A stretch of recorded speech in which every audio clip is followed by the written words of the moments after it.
자, 이번에는 2016년 우정국어 지난 시간에 이어서 커밀 6번에서 10번까지 해설 시작하겠습니다. 목표 점수는 90점입니다.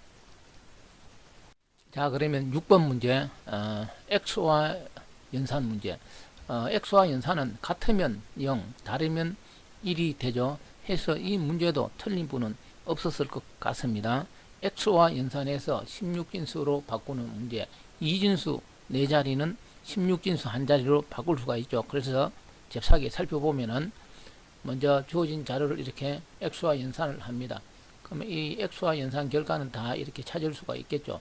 이 X와 연산한 것을 다시 어떻게 하라고 4개씩 끊어서 16진수로 바꾸면 5A가 되겠습니다. 자, 그러면 다음 문제 정교한 문제가 되겠습니다. 이 문제는 너무나 자주 출제되고 많이 출제되는 내용이 되겠습니다. 역시 이 문제도 틀린 분은 없었을 것 같습니다. 그래서 제가 이야기하는 거 지금 나타난 이 표를 외우라 이거죠. 첫 글자 여기 원이죠. 원, 부, 전, 결, 다, 조 이렇게 외우십시오. 그래서 원부, 정결, 다죠.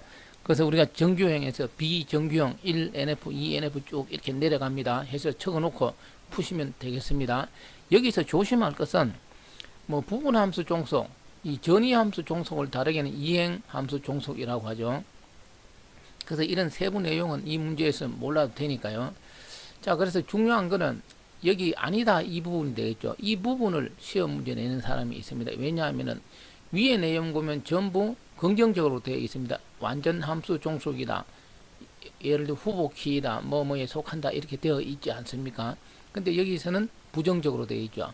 이행함수 종속이 아니다. 이렇게 되어 있지 않습니까? 해서 우리가 정규형에서 크게 두 가지 형태가 나옵니다. 이런 유형에서 여기 이제 하살표가 있죠.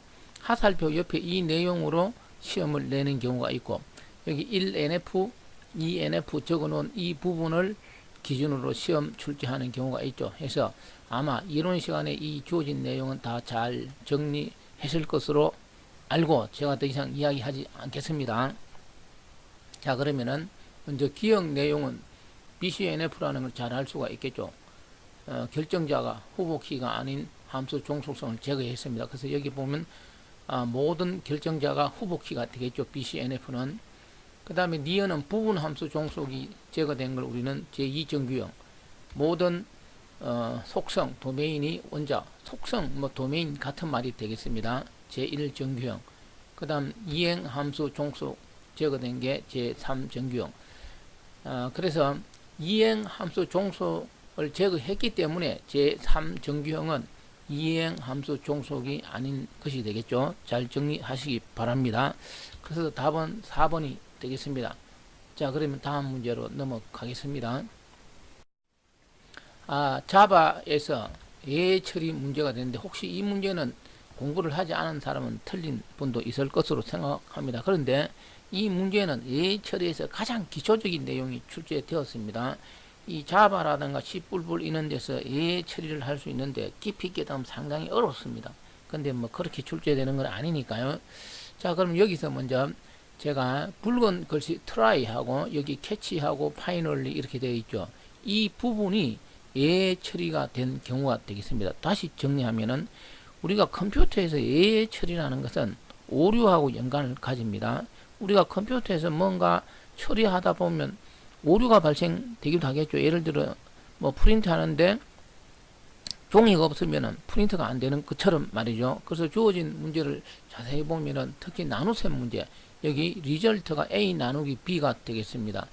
근데 우리가 나눗셈에서는 분모 B는 0이 될 수가 없죠. 그러면 나눗셈 오류가 발생됩니다. 해서 이 프로그램에서 예 처리를 하지 않으면은 그냥 프로그램 실행되다가 이 부분에서 어떻게 되느냐 오류가 발생돼서 컴퓨터 실행이 종료됩니다.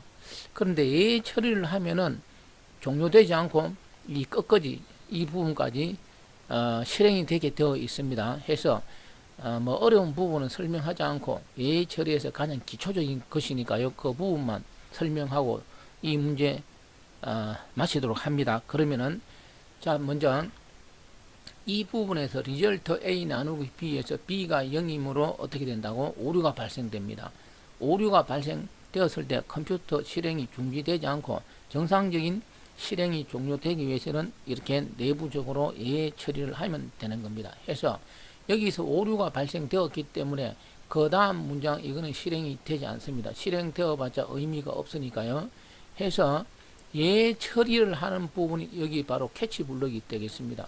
여기 캐치 블럭이 원래 시험에는 여러 개가 나올 수 있는데 여기는 하나밖에 없으니까 이 부분이 되겠습니다. 이 B가 출력되겠죠. 그래서 여기 보면 arithmetic exception 이렇게 되어 있는데 이 부분이 자바에서 내부적으로 예외 처리를 해주는 클래스가 됩니다. 자바는 내부적으로 예외 처리를 해주는 클래스가 아주 다양하게 구비되어 있습니다. 자, 그리고 나서 파이널리 블럭이 있는데 이 파이널리 블럭은 무조건 실행되는 부분이 되겠습니다. 그래서 이 A는 실행되지 않고 이 B가 실행이 되고 그 다음에 이 C 부분 무조건 실행되는 부분이 파이널리 블럭이 되겠습니다. 그리고 마지막으로 D가 출력되겠습니다. 해서 정답은 2번이 되겠습니다. 다시 이야기합니다.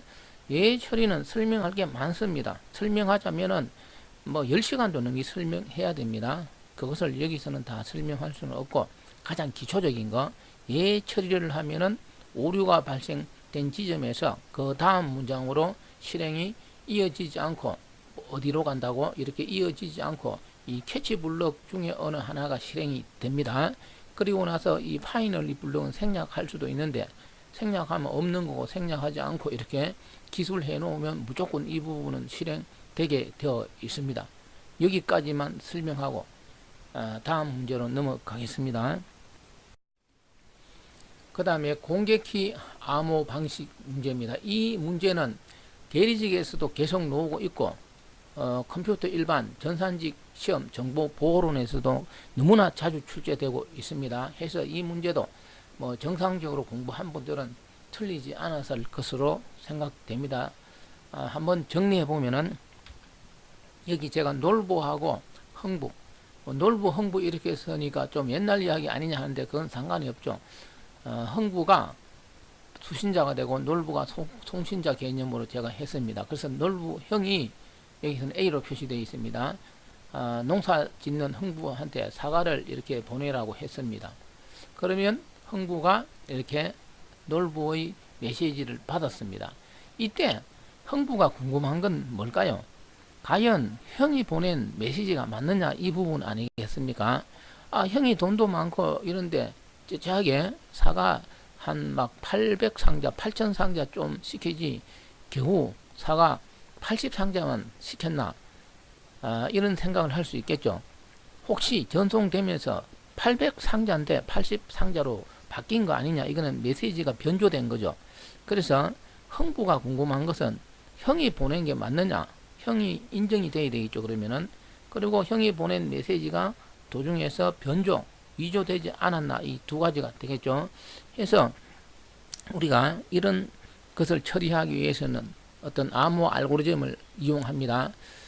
자, 그럼 여기서 우리가 공개키 암호에서는 문제에서는 이 전자 서명이 되겠습니다. 공개키 암호 방식은 크게 두 가지 기능이 있습니다. 암호 어떤 기밀성을 위해서 하는 거하고 어떤 전자 서명 놀부가 보낸 걸 인정하는 게 되겠죠. 두 가지 기능이 되는데 여기서는 전자 서명이니까 전자 서명은 여기 적어 놨습니다. 우리가 전자 서명은 뭐로 해야 되냐면 놀부, 다시 말하면 송신자 A의 개인키. 왜냐하면 개인키는 자신만 가지고 있으니까요. 그래서 자신이 서명한 걸 나 서명 안 했다 이렇게 하면 어떻게 돼요? 안 되죠.